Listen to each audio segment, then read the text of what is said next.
Congratulations to the class of 2020. You know, I am actually delivering your commencement speech right now from inside of Bailey Hall, and I'm looking out at a bunch of empty seats. But as I stand here, I don't just see empty seats. I see all of you who have paid the price, who have made the commitment, who put in the long hours, who had to work the extra job to make it through. And as if all of that wasn't enough, you found yourself in the middle of this pandemic where your life was turned completely upside down. Your classroom was disrupted, and you had to complete your courses virtually. But you know what? None of that was able to stop you. You still managed to make it to the finish line. And that is nothing to take lightly. And although I may never have an opportunity to meet you in person, that tells me everything that I need to know about you. It tells me that you have the ability to finish. You don't just start, but you have the ability to finish. And by far, that is one of the number one characteristics to be able to have success in life. And so today we honor you. Your family members honor you. Broward College honors you because you honored yourself by making it to the finish line. And so I'm going to ask your friends, your family members, your brothers, your sister, your mom, your aunt, and all of those that are celebrating you right now to join me in giving you a round of applause, to celebrate you for making it to the finish line. Give yourselves a round of applause with me right now, please. So as I was thinking about what I wanted to share with you today, I started thinking about being in your seats at one point. And to be quite honest with you, as I was sitting in your seats graduating from Florida State University, I was not graduating in the midst of the coronavirus. And I most certainly didn't have to deal with all of the circumstances that you're going to have to deal with and the uncertainty. And so I started thinking about what is it I could share with you that would give you some firm footing, that would set you up to have success, that would help you to make it through this season and all the other seasons in your life. And so there are three things that I want to share with you. And I believe that if you implement these things in your life, that you'll be able to make it through this season, but that you'll also have massive success in your life. And the first thing that I want to share with you is this. Make sure that you have a vision for your life. I'm talking about a big vision. Create a vision for your life. And make sure you hold on to that vision and that you don't focus on the circumstances. You see, life has a way of presenting you with circumstances.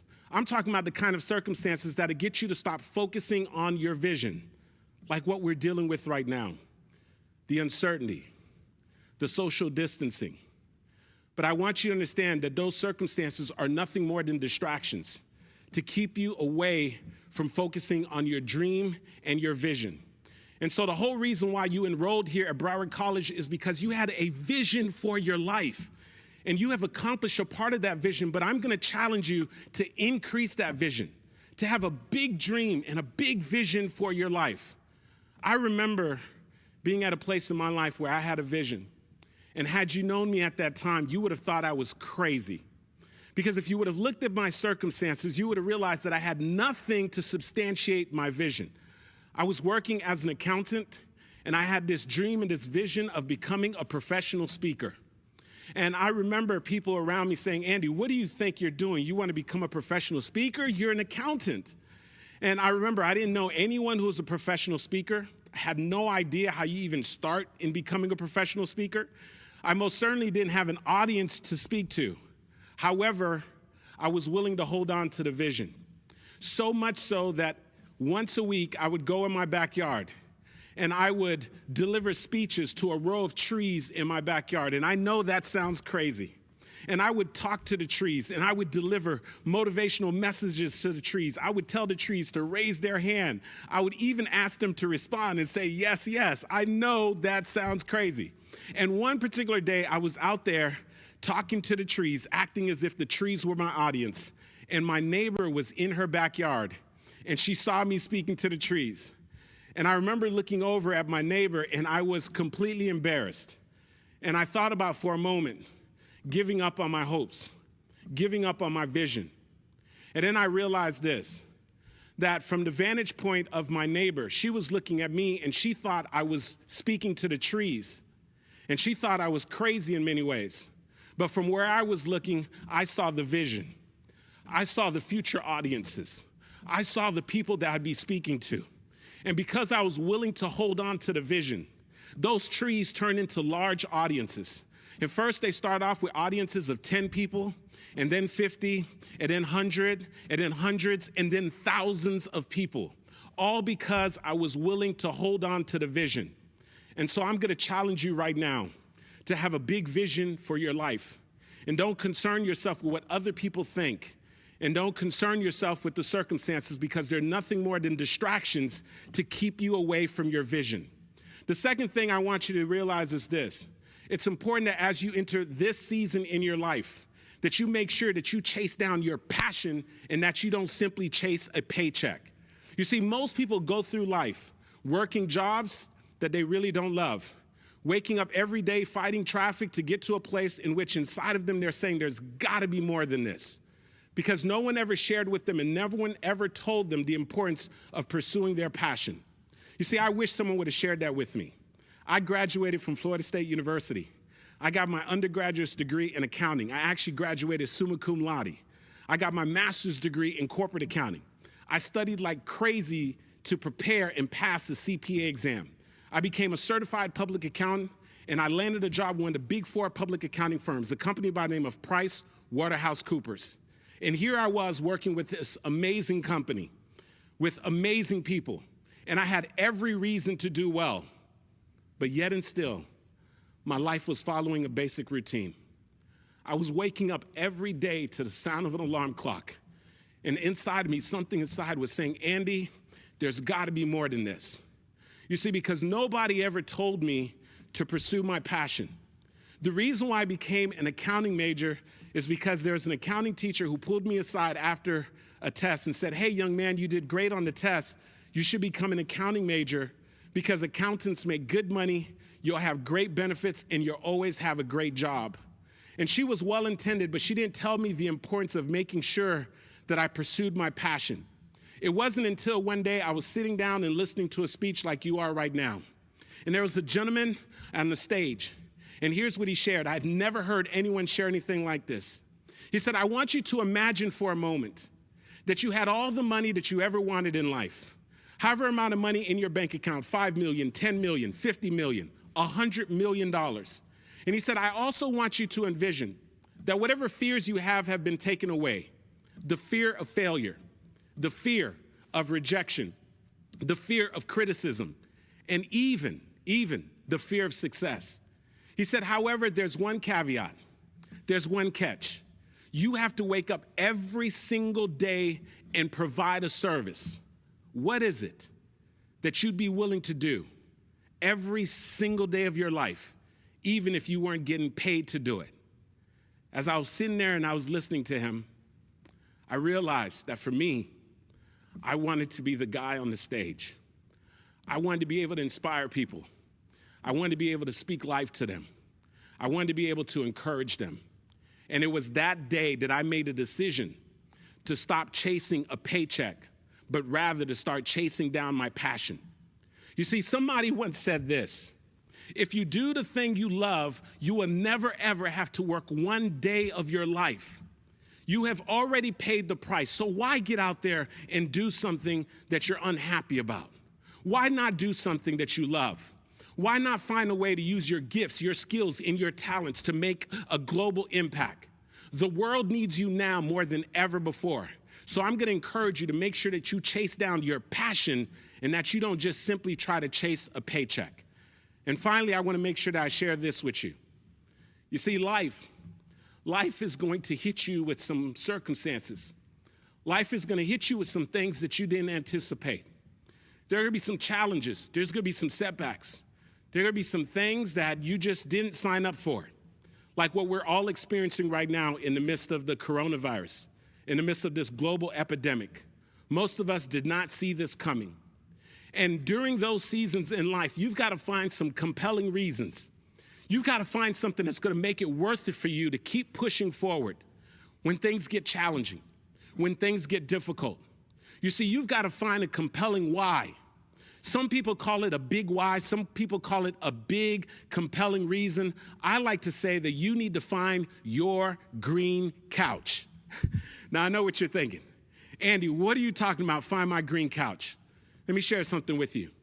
one of my very good friends, played in the NFL for 8 years. And I never thought much about it because he and I became friends after his NFL career. But one particular day, I was sitting down, I was watching television, and I heard an interesting statistic. And here's what they said. They said that less than 1% of all the high school football players and the collegiate football players make it into the NFL. And I started to think a little differently about my friend. I said, wow, that means that he is part of the 1%. And I don't know about you, but I think that's pretty amazing to be part of the 1%. Imagine being in the top 1% of this graduating class. Imagine being in the top 1% of your field. Imagine being in the top 1% of any field of human endeavor. That is extraordinary.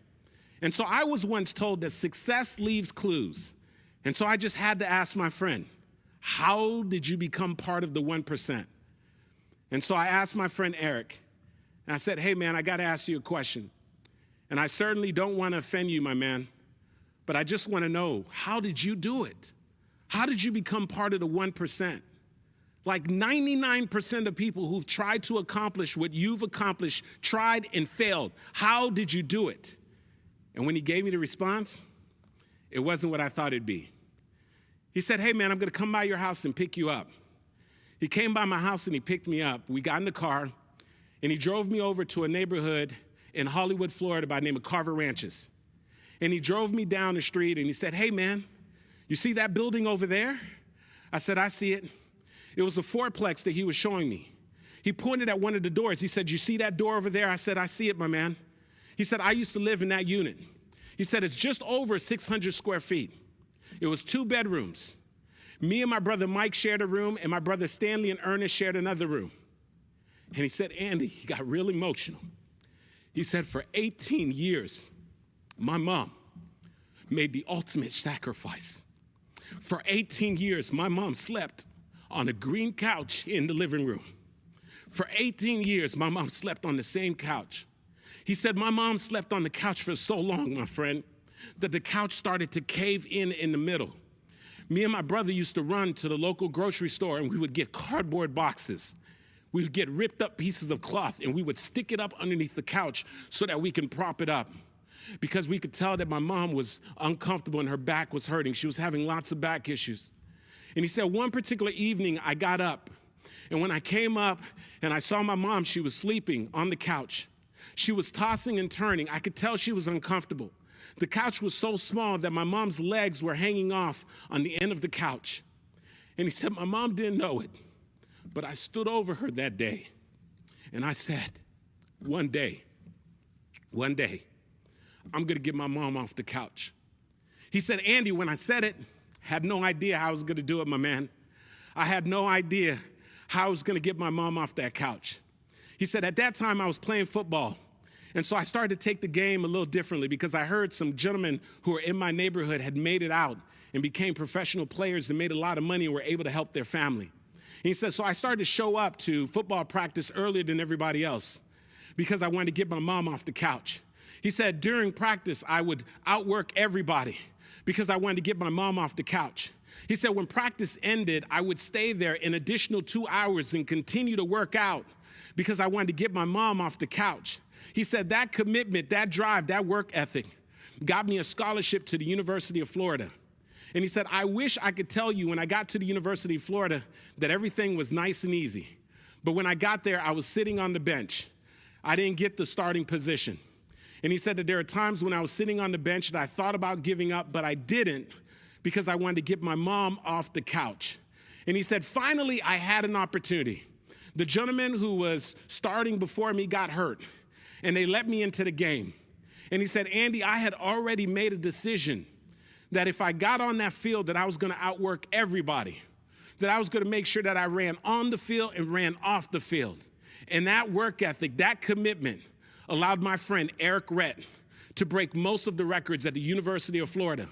And in 1994, he was a second-round draft pick, and he got drafted by the Tampa Bay Buccaneers.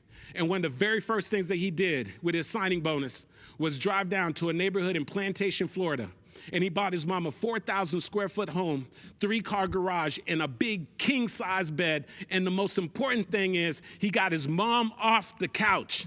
And here's what I say to you. You got to find your green couch in life. You got to find the things that are going to make it worth it for you so that you can keep pushing forward, so that you can keep pushing through all the challenges, even what you're facing right now. Now more than ever, the world needs you. The world is waiting on your gifts, your skills, and your talents. We need for you to show up. And so I'm inviting you to, number one, make sure that you've got a big vision for your life and that you hold the vision. Don't focus on the circumstances.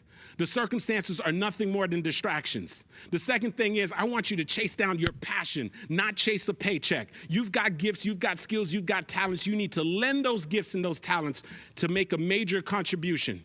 And finally, you better find your green couch. Find that thing that's going to make it worth it for you. This is your time, class of 2020. The world needs you now more than ever before. Get out there and make your mark. This has been Andy Henriquez, and it's been an absolute pleasure to be with you. I am convinced that you're going to get out there and do some extraordinary things with your life. God bless you.